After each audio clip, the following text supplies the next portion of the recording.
L'activité en région Île-de-France pour ce début d'année 2017 a plutôt bien démarré par rapport à l'année dernière où on avait eu un premier trimestre relativement plutôt calme en termes d'activité. Et ça, on a ressenti plutôt sur le deuxième semestre un niveau d'activité qui montait crescendo. Et ce qu'on pourrait dire sur ce premier trimestre, on est dans la continuité de ce qu'on a pu vivre au troisième et quatrième trimestre. Donc c'est plutôt encourageant. Alors les grands travaux prévus dans la région, je crois qu'en Île-de-France, on est assez bien placé pour en parler puisqu'on parle des chantiers du Grand Paris. On en parlait depuis longtemps et là c'est pareil, ces chantiers rentrent à plein régime puisqu'un certain nombre de lots ont été attribués. Donc des tunneliers sont en action pour la création de lignes de métro et lignes RER. Donc tout ça donne beaucoup d'activités aux grands groupes mais également à tout le tissu de PME qui travaillent avec ces gens-là, autant dans les travaux de réseau et puis tout ce qu'il peut y avoir en termes de travaux autour d'une gare, en termes de construction de bâtiments, bureaux ou logements. Donc ça, on rentre dans un planning très serré et pour une période assez longue, puisqu'on parle de 25 ans de travaux avec 25 milliards d'investissements.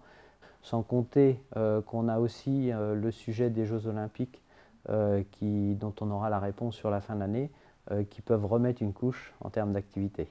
Ce qu'on pourrait dire aux clients, c'est que la période dans laquelle on va rentrer va être assez différente de celle qu'on a pu vivre sur les 2-3 dernières années, puisque le rapport de force risque d'être un petit peu plus équitable, où on avait une exigence de la part de nos clients assez forte.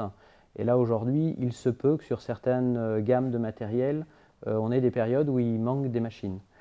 Et donc, les loueurs seront, je ne dis pas en position de force, mais un petit peu plus à même de discuter avec leurs clients.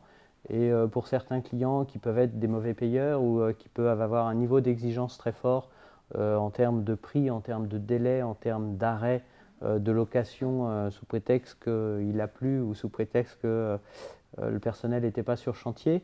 Du coup, je dirais que les discussions seront peut-être un petit peu différentes. Est-ce que c'est bien, est-ce que c'est pas bien, c'est juste un fait ou moi c'est comme ça que je le vois.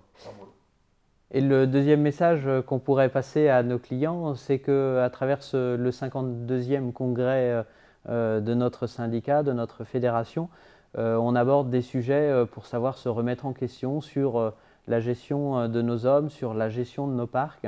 On a vu que les centres-villes risquent d'évoluer sur les prochaines décennies et il faut aussi savoir adapter nos parcs de matériel, avoir des matériels vraiment adaptés par rapport à ces nouveaux chantiers ou à ce type de chantier.